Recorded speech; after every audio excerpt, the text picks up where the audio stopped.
All right, Jay and Jose with our weekly Q&A from Instagram. Follow me on Instagram. Every Monday I ask a question, a story, and then we'll answer them. So a question we got this week, I'll answer first, then Jose will answer, is favorite way to pass knee shield. So I assume he means from half guard knee shield, this kind of position. A lot of ways I try to do it, but the main two is, first one, I just see if I can press this down. If he's being lazy or whatever and I can get this down, I'm gonna win this battle almost every time. Because he has a trade-off.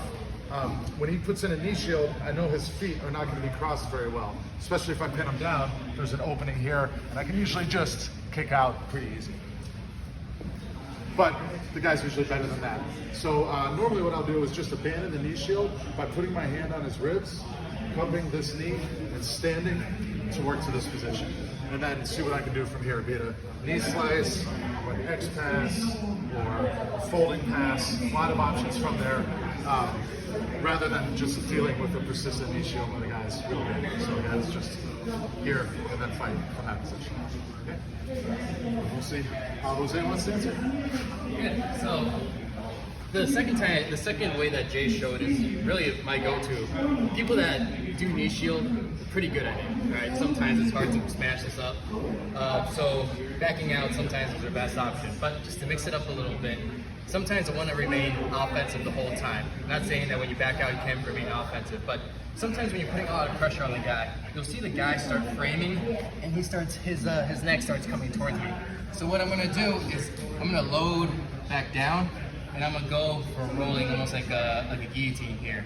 So what I do is I load back, right? When I come forward, right, I go out. Now usually what happens in this position is that the person will turn back into you. And when it turns back into you, I come back and then circle. All right, it's almost like a roundabout way of getting to it. But again, sometimes, the guy's balled up like this, right? Especially if he's really good at knee shield and he's trying to go underneath you, right? I come under as soon as he circles up, and I circle back to the back. And then our second question was advice for somebody who's new to teaching. What would we tell someone who just started teaching classes? From a former student of mine who's teaching out in Burke. So congratulations. Jose, want to answer that first?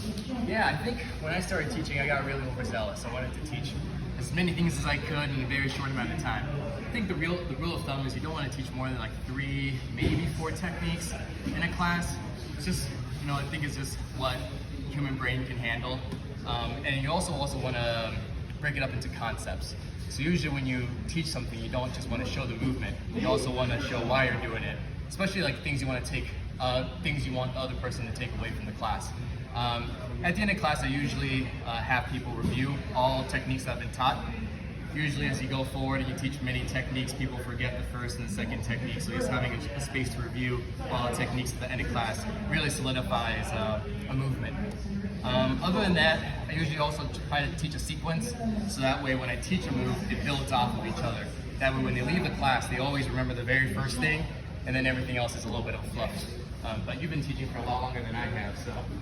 So real basic, especially somebody who's new to teaching, I would say, 1, teach what you know.